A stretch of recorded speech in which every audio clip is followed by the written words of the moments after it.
السلام عليكم ورحمة الله وبركاته. ابلكيشن ساندر، ازاي تستثمر في البورصة المصرية؟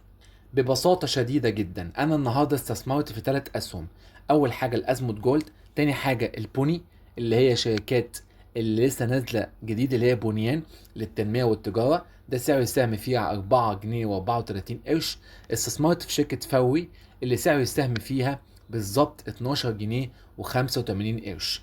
دلوقتي النهارده سعر السهم ارتفع بتاع فوري، الجاست بتاع فوري 2.8%، يعني السهم ارتفع في اليوم 3%.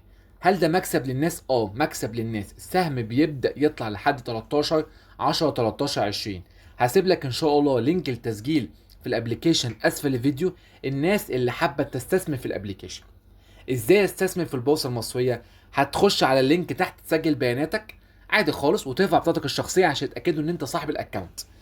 بعد كده هتخش على حاجه اسمها المحفظه، بعد كده حاجه اسمها ايداع. هتخش على كلمه ايداع او تمويل اهو، وتبدا تعمل ايداع سواء ببطاقات الخصم المباشر، الديبت كارد، او فودافون كاش، او انستا باي، او تحويل بنكي. عندك وسائل الايداع المختلفه. تخش على كلمة استكشف عشان تشوف هتحط فلوسك في ايه. عندك 4 حاجات منتجات استثمارية تضع فيها اموالك. اول حاجة الاسهم، تاني حاجة صندوق الذهب، تالت حاجة صناديق الاسهم، رابع حاجة صناديق الدخل الثابت.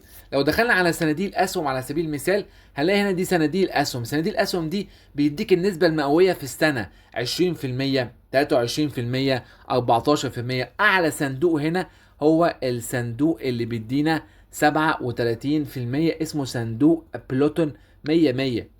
دخلنا كده، ده سعر الوثيقة أو سعر السهم جنيه 33. دايما انت شايفين معايا هنا هو ارتفع ل3 لجنيه 36 أقصى حاجة أهو. جنيه 36 أقصى حاجة. أنا أقدر أشتري بالسعر ده، أقدر أشتري بالسعر ده لأن هو هيرفع لجنيه 36 تاني، مش هينزل خلاص. فهو دلوقتي واقع عندي مرحله معينه اللي هو جنيه 33. ممكن انتظر شويه او ممكن اشتري عادي خالص. المهم ان المكسب السنوي للصندوق ده بيكون عباره عن 37%. يعني انت ممكن تكسب فيه، لو انت حطيت 100,000 تكسب فيه اخر السنه 37,000 جنيه. خلاص. دي صناديق الاسهم. في عندي صناديق الدخل الثابت، دي دخلها ثابت زيها زي البنوك بالظبط، زيها زي البنوك بالظبط. اعلى صندوق خالص هو صندوق اسمه بريق. صندوق بريق بيديك 24.8%. سعر الوثيقه او سعر السهم 171 جنيه.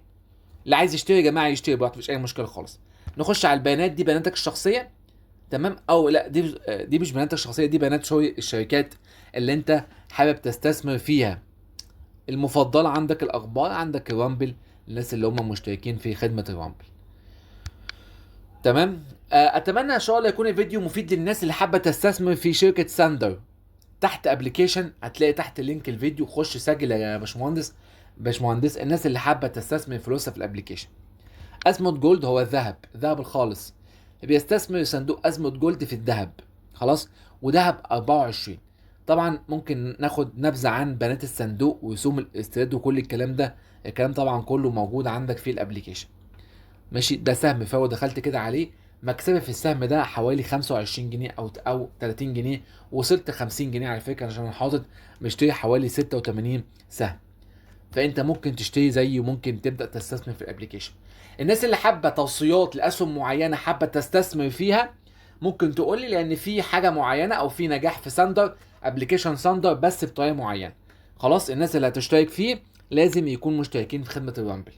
تمام. اتمنى اكون فدتكم. الناس اللي عندها سؤال او استفسار بخصوص الاستثمار تكلمني وتبعت لي على الخاص وتقول لي ازاي تكسب في الابليكيشن. تمام. الناس اللي عندها تجارب سابقه في ساندر تكتب لي في التعليقات وانا ان شاء الله هكلمها واتواصل معاه. اشوفكم على خير. اتمنى الفيديو يكون مفيد للناس كلها. والسلام عليكم ورحمه الله وبركاته.